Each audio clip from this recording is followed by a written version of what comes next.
Hey guys, this is John Carrick, and today we are looking at 100 Bullets number 32. This is the Counterfeit Detective Part 2. I do like his names. Contrabandolero was pretty good. This is more of the same. This sort of run-on Germanic type word. And Milo is out getting a bite in a rainy part of, I think he's in LA.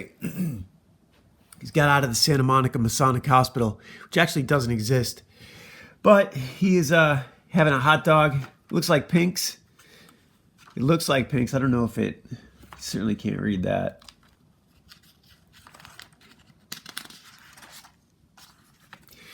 The dialogue, the narration is very much that sort of hard-boiled noir kind of talk. It's very staccato. It's good. It's well done. It's so thematic that if you pitched this series as every few books we're going to change up the theme as a different sort of crime genre, I don't know that it would have been as easy to sell. But because there's the main characters, Shepard and Graves and Dizzy, the through line kind of plays. It works. I can see why this would have been a much hard... Looking at this now, as, 20 years later, with a lot more experience on fiction and novels and whatnot, I can see why this might have been a difficult pitch to TV series. Series runners, showrunners is what they're called, and even tougher as a movie. But as a video game, they were going to make a 100 Bullets video game. I think it was Acclaim. And it just kind of died on the vine. It looked like a reskin for just a shooter, just a shooter reskin. And that's not enough because this story is really... But here's the thing about a game. Every few issues, the game would need to radically change to match the sort of storyline that we're in. The only thing that works for 100 Bullets is a comic book series, because you can change the theme every few issues, and it doesn't mess with the audience. The audience doesn't feel like they've been thrown into something they didn't sign up for. Like when it was the Jack story, right? I think probably a lot of people checked out for that one. The way it was told from the perspective of an addict, the way this one is told from the perspective of a hard-boiled noir detective, this wouldn't work for 100 issues. I don't think this would work for 7 issues. I don't think Brian Azzarello and Eduardo Risso really like Milo as a character to begin with. He's not a likable guy. He's really kind of a dick. Here he is flirting with this, the coat girl, not the coat girl, but the door girl to check in. He has a cool line here. He's checking into a strip club, and she's like, "There's a 2-drink minimum." And he says, "Not for me." There's a whole bunch of those little quips. This issue is full of the little quips, which don't really make you care for the character, but they do carry it along. And this is the style of modern fiction. It's this sort of sarcastic back and forth. Nobody's happy, but nobody's got a reason to be pissed. Well, obviously he does, because his face has just been trashed. And the guy that he went to go see, Carl Reynolds, is the guy who was responsible. He was going to shoot him, but somebody beat him to it. And so this is all him talking about missing his opportunity at revenge. He did write himself a check, he says, that for the money that he owed him, and that Carl was what did he say? He was a stickler about doing the right thing or something like that, about sticking to his contracts. At least that's the story he told himself to write a check. Here he is hassling this little weasel right here, who is here admiring the girls, got a gun in the strip club, and he wants to know who would have killed Carl Reynolds and why. Because now he's gotten paid, but still now he wants to know who robbed him of his revenge. So that's the part of this story that doesn't... We know who it was because we saw Lono, right? Lono walking down the hallway and bump into him. And there's a moment in here where there's a flashback. This is a nice 2-page spread. I do like this. It's just the dancing girl, blah, blah, blah. Nothing really happens. it's honestly, we saw these two panels right back here. Where are they? I know we saw those two panels already once. Here we go. And again.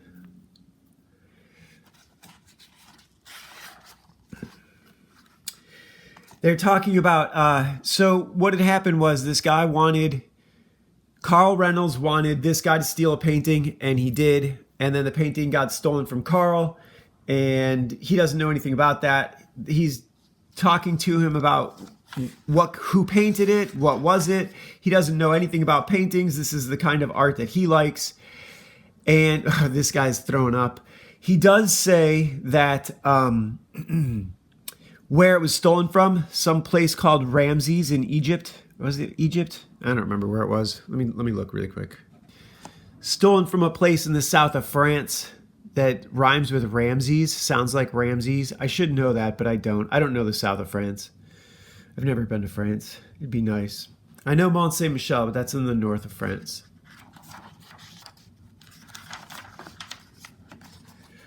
He leaves the strip club. He's heading out to a bar where he knows the bartender. She knows him, and she recognizes him even with the bandages on. And blah, blah, blah. He wants to fool around later. She might be up for it. They have a little banter. None of this really means anything. This is very thematic. Again, this is an indulgent issue in that we get all these pages of, like, here he unzips and, like, they have some banter that convinces him to unzip his pants in the middle of the bar. And apparently it works for him. That little bit of bravado is all he needs to get, to take her home. And they've done this before. As it continues, you realize they get to know each other. That's one of the things I've seen a couple times in this book where people, and you see this a lot in fiction, characters pretend not to know each other. And then, they give this sort of, bro hug or whatever you would want to call it. But there's always that moment of unsettledness for the audience, the expectation, they don't know quite what's going on. And so, this guy, so that's Lano. That's the guy who shot the guy that he wanted revenge on. And here he is just going into a convenience store. Again, so this is pages. Here we are. You could only have done this in the 2000s and the late 90s. Nowadays, comics don't have this much space just to indulge in character development. That's really what it is. We get Milo, goes into this convenience store. Oh, Transmetropolitan. I read that book too. I don't know if we're going to review this here or not. This might be good to look at 20 years later. Spider Jerusalem, Warren Ellis. So he goes into the convenience store. This old guy behind the counter tells him he can have the cigarettes, but he can't sell him whiskey. And he's like, "Are you sure?" What does he ask him? Yeah, can't what? He says he can't sell him the alcohol. Can't what? This guy realizes he won't get robbed if he just sells him the, what did he call it? A pocket flask of whiskey? And yeah. So he goes outside, flips the cigarette at the homies who are waiting out here for no reason. This is the second fight that Milo has picked with an innocent bystander. He tells this guy he's fat and stupid. So Milo comes out of the convenience store, hits the big guy with his cigarette. The big guy says, "Jesus Christ, you fucking asshole." He says, "Whoa, Tubby, you saying God's a fag?" And he says, "Tubby, you were trying to start something, freak?" And he says, "So fat and stupid." This guy gets in his face. He says, "Hey, I'm wearing bandages, not glasses." So again, this is a few pages. It's character development. It advances the here and now, but it certainly doesn't advance the story. It's fun to watch. Milo beats this guy up for no reason. This is the second guy in 2 issues that Milo has beaten up for no reason. Again, This is not a terrible place for an ad because we get the knockdown on the next page. And then this guy, then he tells them, I don't want to hear no more of that sissy talk about our Lord and Savior. The guy from Inside is watching, can't believe it. So Milo's really kind of a jerk. He's capable, but that doesn't make him a good guy. He's certainly not happy, right? That's happy does not make for good drama. And so he wanders out, and now he's got to go find out who killed Carl Reynolds, because Carl Reynolds is the guy who messed up his face. And that's all we really know about him so far. So, all right, let me switch over to the other bit. Hey guys, I am John Carrick, and we just did the first half of 100 Bullets 32. And this is a good comic. I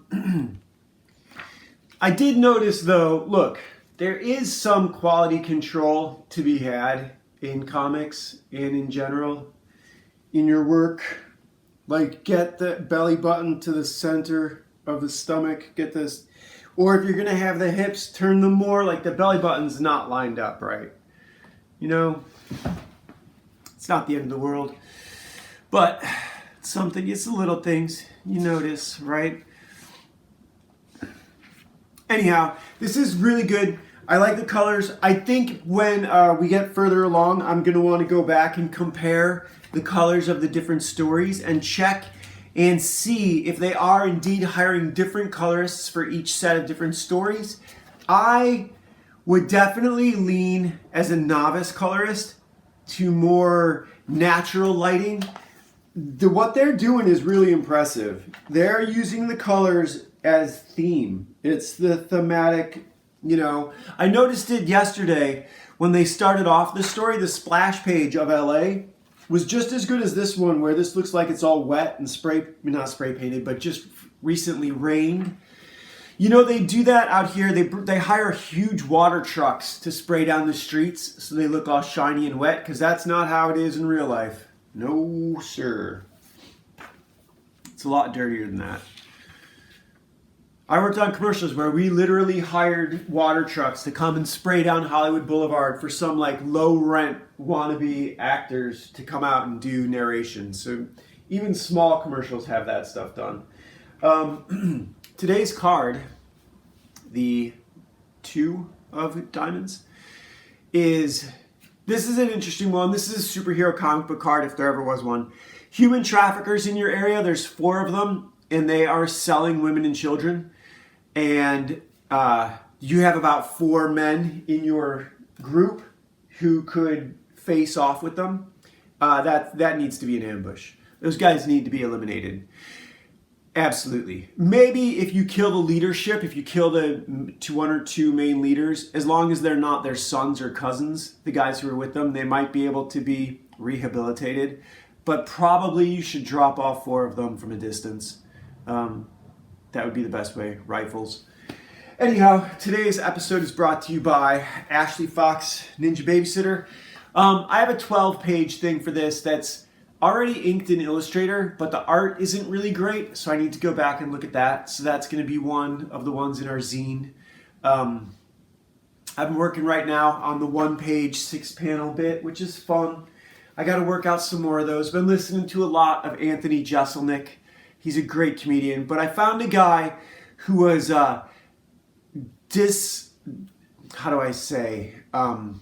dissecting his jokes, taking them apart and looking at them and how they worked, and that they're mostly jokes of misdirection.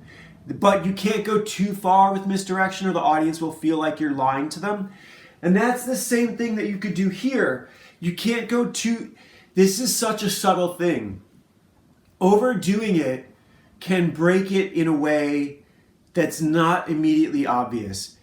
It really does help in fiction to have mentorship, because to have someone who knows what they're looking at when they read it, the average reader isn't literate in fiction terms. Does that make... I mean, that must make sense. I know that makes sense. If you're watching this and if you've gotten this far, that's got to make sense.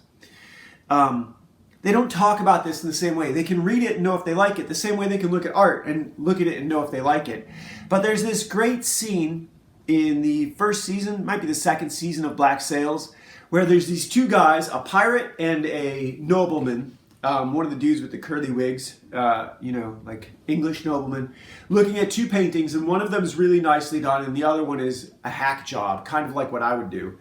And the guy is saying, fruit, fruit, tits, tits, because there's a girl and a bowl of fruit on the table. And not all art is created equal. But a lot of it has to do with, like, look at how well the blue and yellow work together. I mean, nowadays we all think of that as the Ukrainian flag, but it's also the Swedish flag. It's also the sun in the sky, you know? These colors are really well done throughout this issue. I don't have any complaints except that everything that happens in this issue is contrived. So that is that's kind of a big deal. If this were one of the first 4 or 5 issues, if this storyline was the beginning of the series, it would have caught a lot more criticism, I think. Once you're on to issue 30, 32, you've got a little bit more leeway with the audience's time.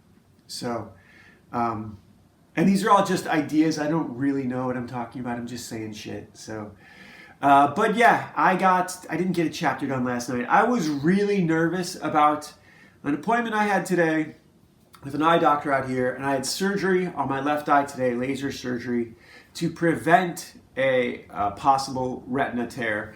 And I have a detached retina in this eye. And the strangest thing, the past year, I knew what this was the moment it happened, and I couldn't acknowledge it. It took me 6 months to say it out loud to anyone. I didn't say it out loud to really anyone. It's only been here. You guys, everyone's got difficulties in life, right? And leaning into them is what we're told that's what you got to do. You've got to lean into the difficulties. My difficulties have been, how do I phrase this?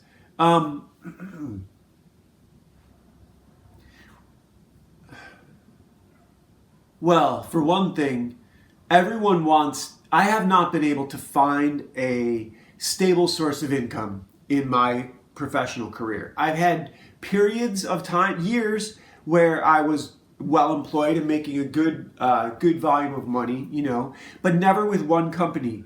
The way TV shows work is you're constantly looking for the new job. And then when I went to work in fashion, I made good money at the beginning for 2 to 3 years, but then it gradually went down.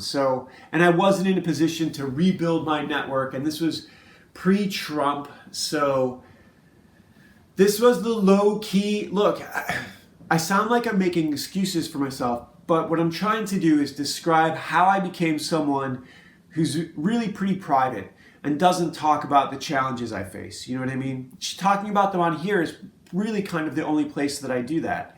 I don't have a lot of people in my life that I talk about struggles with, My brothers and sisters are all facing their own struggles. Most of them are parents.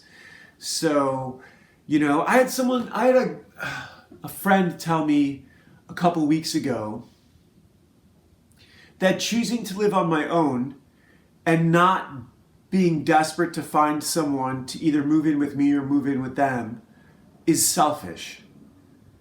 But in my experience, those relationships have always been a lot more painful than positive, a lot more negative than positive. The arguments are too extreme. I don't drink, I don't do drugs, but I have an element of certainly not radical honesty, but I don't like to lie to myself, and I lied to myself for a year about this eye. And I like it even less when other people lie to me and expect me to sort of go with it, and that's always gotten me into trouble in my life. And then here, I went too far in the other direction. Unwilling to ask for help, unwilling to acknowledge what was going wrong. My right eye had always been less used than my left. My left eye's always been the more dominant eye. So for this one to gradually go, I barely noticed it. I'm working nights, so I haven't been skating this past year, and this has probably contributed to that a lot. I was trying to do some financial stuff at the beginning of the year and kind of got scammed. I started this channel this past year after this had happened, so I don't know how to explain. I don't know who to hold. I mean, I can only hold myself accountable. I didn't even Google it for almost a year. And I knew it was going on. I couldn't acknowledge it. I don't know why. Like psychologically. And it's frustrating because I know if I'd had people in my life, it's a conversation I would have had and that I would have looked it up. But I don't have people in my life because the entire society is completely fucked. Everyone's lying to everyone about everything. Look at COVID. Look at all the lies that everyone told each other during COVID. I would have been vaccinated. If I was the guy who wouldn't have done this, I'd have been vaccinated.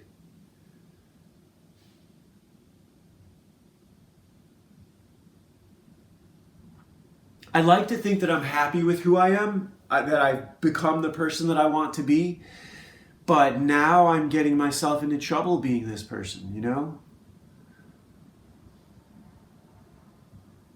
I don't know. Life is strange. Life is strange. All right, see you guys tomorrow.